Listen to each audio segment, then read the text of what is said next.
and welcome to Sounds for Life. I'm Dawn Bowerman. Today we're going to talk about why do hearing aids cost so much? Well, years ago hearing aids were just simply amplification. Nowadays, most of them have a computer chip inside them that not only processes the sound, but also includes some sophisticated measures for situations that you're in, for localization. Years ago when you were in the car, it was very difficult to adjust your hearing aids to hear the person next to you. There might be some wind noise or the music or something like that, making it very difficult. With today's hearing aids, you're able to have a program that allows you to hear the person next to you in the car if you're having difficulty. But in most cases, these processors will adjust for you. They kind of focus in on where the voice is coming from. A lot of times when you look towards the person, the hearing aid knows where that sound is coming from, and it balances out into your ears. It reduces the background noise, much like restaurants. And for many of you, technology comes in various levels, which also ties into the cost of hearing aids. We know not all insurance companies provide coverage for hearing aids. There's many of them out there that do. But for the most part, it's an out-of-pocket cost.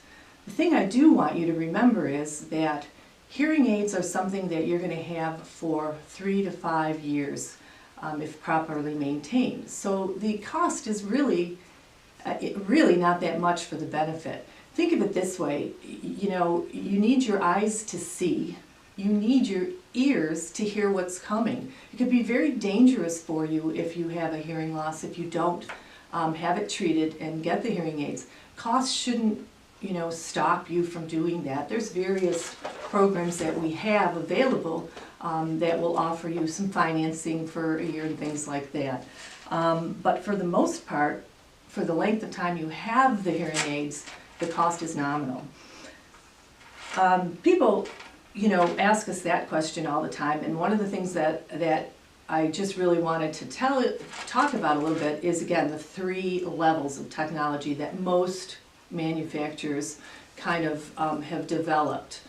The lowest, which would be someone in a nursing home that's not going out in everyday life, that just needs to be able to hear sounds for safety. Then we have the middle of the road technology for the more active person that is maybe still, getting out, going grocery shopping, going to their friends, neighbors, things like that. The power users, or the ones that the highest end of technology, is going to allow you for your streaming. It's going to allow you to adjust to operas and different program setting. And I just use operas as an example, but restaurants, those kind of things. Also, the different levels in technology are what allow us to make adjustments. It's a much more complex system than you would really imagine when you come in and you say, my voice is echoing. There's a lot of things that kind of go into that. So with the higher technology, we're really able to really get you to where you want to go. One of the things that I want to really also tell you is, once you lose your hearing, it never comes back. It's gone. So in a lot of cases, if you have a severe or moderately severe hearing loss, you may have been, for example, a musician that really knows sounds. Well, what happens when you lose that ability, it doesn't come back. And with your hearing aid, all we're going to do is kind of bring you to a level where you can hear them, and your brain will have to readjust to that. You're never going to get back up there to where you were at one time, which is very difficult for patients sometimes.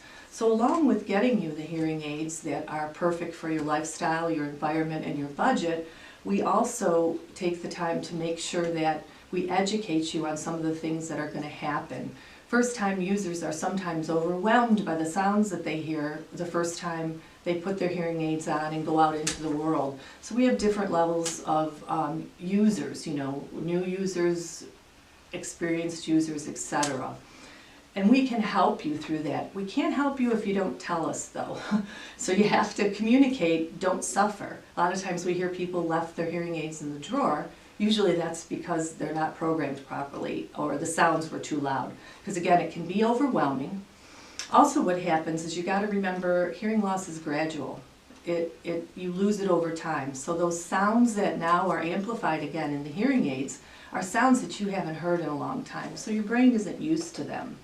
What will happen is your brain will recognize those sounds and kind of put them in pockets saying, okay, that's not an important sound. The refrigerator running isn't something I need to hear all the time, so I'm going to put it in the background. Just like we do with our ears every day. So again, there's a lot that goes into why the costs of hearing aids are so high. And we really, really do try to work within your need, your budget, your lifestyle, how you want them to look. Do you want them in the ear, over the ear? We follow up with you. One of the things that I've just started doing is called telecare, which allows me, if you travel or if you need a quick adjustment, to make an appointment over your phone or computer, depending on the aid that you have, to make those adjustments without you being directly in the office. So things have come a long way since the amplification. So, that's why the cost is out there. But again, we'll work with you. So thank you very much for your time. I hope that answered your questions. I'm Dawn Bowerman here at Sounds for Life. Come on in and get your hearing tested. It's a good baseline, and like we are really promoting, you get your eyes checked, you get your teeth checked. Let's get your hearing checked. It's painless. It's probably the only visit you'll ever have that doesn't hurt. So have a wonderful day. Enjoy Thanksgiving, which is just a few days away, and we look forward to seeing you next week.